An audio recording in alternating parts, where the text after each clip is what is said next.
Quando isso foi acontecendo, você deu algum passo de dizer, olha, peraí, eu vou pelo menos na igreja, ou eu vou rezar um pouco em casa, vou aprender como fazer, tipo, os passos neófitos da fé ali.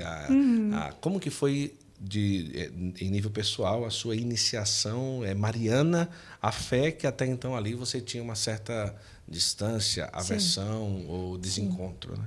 É engraçado, porque como boa parte das pessoas, eu fui completamente contaminada pelas ideias erradas da Igreja Católica. Então, a Igreja Católica era a última que eu iria procurar. Então, assim, eu já tinha entendido que Deus existia.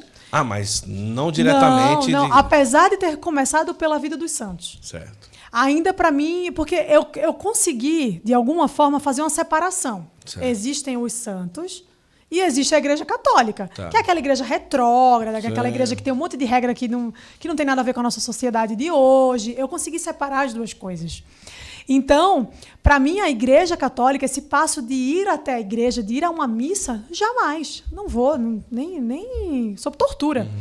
Então, se eu tivesse que seguir alguma religião ali naquele momento, talvez eu me tornasse protestante. Eu já era adventista, né? Teoricamente, já estava mais próximo ali do que...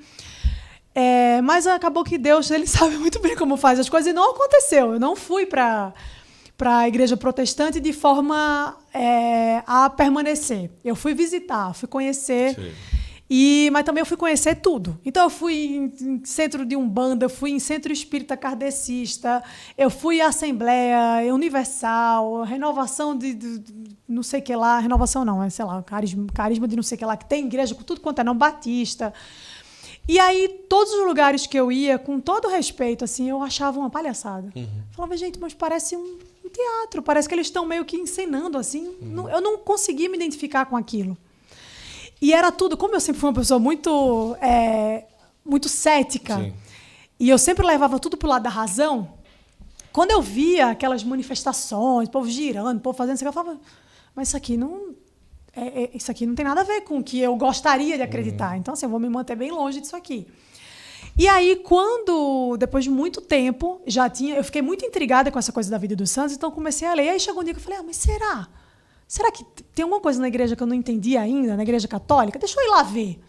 E aí, quando eu fui a primeira vez, porque assim, não é que eu nunca tivesse ido numa igreja católica. Sim, mas eu já com fui a consciência que estava ali. Eu já fui em muitos casamentos e batizados. Sim. Mas para assistir a uma missa, eu nunca tinha assistido a uma missa na vida. E eu falei, eu vou.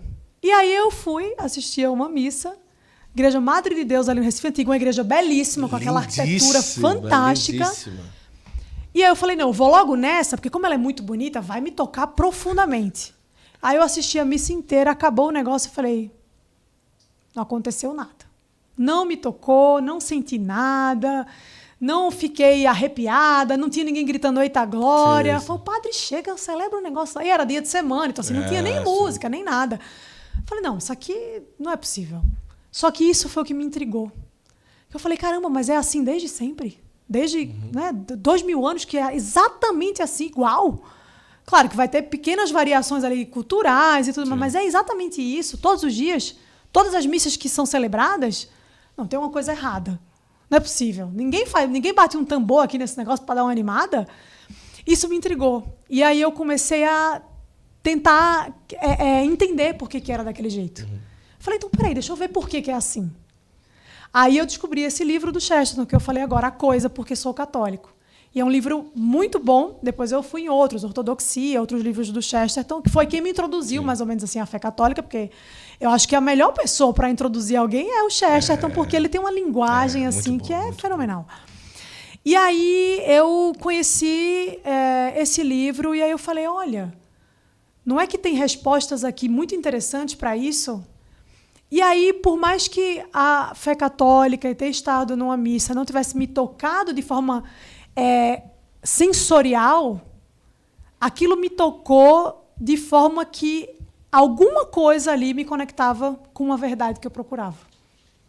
E eu falei, talvez, se tiver de fato essa verdade, ela está aqui. Olha. E aí, depois disso, é só conto de fadas, é só folclore. Daí foi... Nesse momento desse passo, você chegou a conversar com alguém e alguém disse, Mariana, cara, não é Mariana, eu acho que é isso daí, ou foi algo seu mesmo com Deus? Assim? Não, foi muito algo meu com Deus. Você tinha perguntado se eu fazia orações e tudo mais. Era muito aquelas orações pessoais, assim. Eu mesmo sentava e falava, ó, Deus, vem aqui, vamos bater um papo. Sim.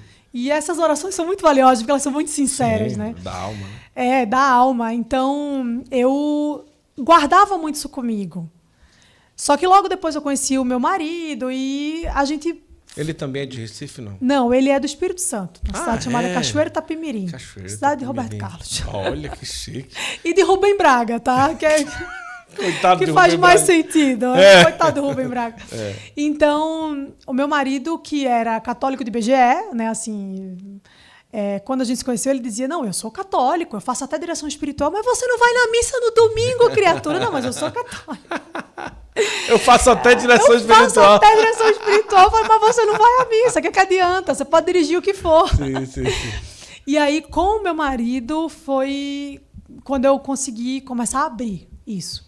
E aí a gente viveu todo esse processo junto. Ele, que era um católico de BGE, e eu ali sedenta, porque a pessoa não... É o que eu estava falando pro Felipe, assim, o recém-convertido, ele não se contenta, ele quer correr atrás do tempo que ele perdeu. Então, assim, eu falava pro meu marido, a minha vontade é sair na rua gritando. Sabe aquele povo maluco? Sim. Que fugiu do hospício do CAPS? Eu tive vontade de dizer, vocês precisam conhecer Jesus! Minha vontade era fazer isso. Porque era assim, a sensação que eu tinha era que, caramba, eu perdi a minha vida inteira. Sim. Aí depois eu comecei a ver a vida dos santos, falei, gente, olha a história de Santo Agostinho, quem sou eu na fila do pão? Dá tempo. E aí eu dividi muitas das minhas questões, das minhas... né, dos meus devaneios assim com meu marido, e aí um dia ele falou assim, vamos para missa, vamos eu e você para missa, vamos parar de ficar lendo sobre isso e vamos ver na prática como é que funciona.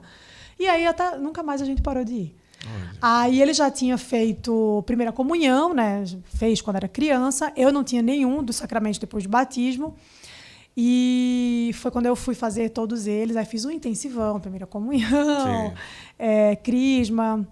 Então foi muito especial, porque a gente fez todo o curso de preparação junto, de assistir as aulas juntos. Depois, quando a gente entendeu, e assim, a gente morava junto, e a gente não fazia ideia do que era a castidade. A gente estava ali vivendo uma vida sem entender. E aí, quando a gente se deparou com isso, a gente falou, caramba, mas tá errada essa forma como a gente está vivendo. Uhum. Só que a gente não tinha muito como fugir da realidade de morar junto, porque os dois moravam, a gente morava em Brasília, depois viemos para São Paulo. Vocês moravam em Brasília. Exatamente, e as duas famílias em estágios diferentes, não tinha muito o que fazer. Então, assim, a gente vai conversar com um padre, vai pedir um direcionamento e vai, até o dia que a gente casar, a gente vai tentar viver dessa forma, porque a gente entendeu que é a forma correta. Uhum. E aí a gente viveu assim, e a gente casou na igreja em 2022, no dia de Padre Pio. Olha, 23 de setembro. 23 de setembro. Em Brasília, casaram ou não? Não, a gente casou aqui em São Paulo, na Senhora do Brasil. Ah, lá na Senhora do Brasil. Isso, que maravilha. Eu sou paroquiana lá. E foi muito legal, assim, porque ele foi o meu companheiro de dividir todas essas questões, dividir as minhas dúvidas. E meu marido sempre foi muito inteligente, então, assim, ele sempre achava uma resposta para as coisas para as questões que eu trazia. Então, era muito bom poder dividir isso com ele. E aí, a vida é uma caixinha de surpresas, né? Então, assim, a minha família, que foi o meu berço e que nunca teve religião alguma, hoje em dia todo mundo é católico. Todo mundo. Pela graça de Deus. Olha. Todo mundo católico. Meu irmão mais velho se converteu também. A minha mãe também se converteu, meu padrasto se converteu. Ainda moram em Recife, não? Todos eles moram em Recife. Olha, e aí todo mundo hoje é convertido. Minha mãe se converteu tanto que tatuou um terço no pulso. Então, rezei muito para que isso acontecesse um dia, porque, poxa, nada melhor do que você ver as pessoas que você ama conhecendo aquela verdade que foi a que você encontrou, né? Então, essa foi a história, assim.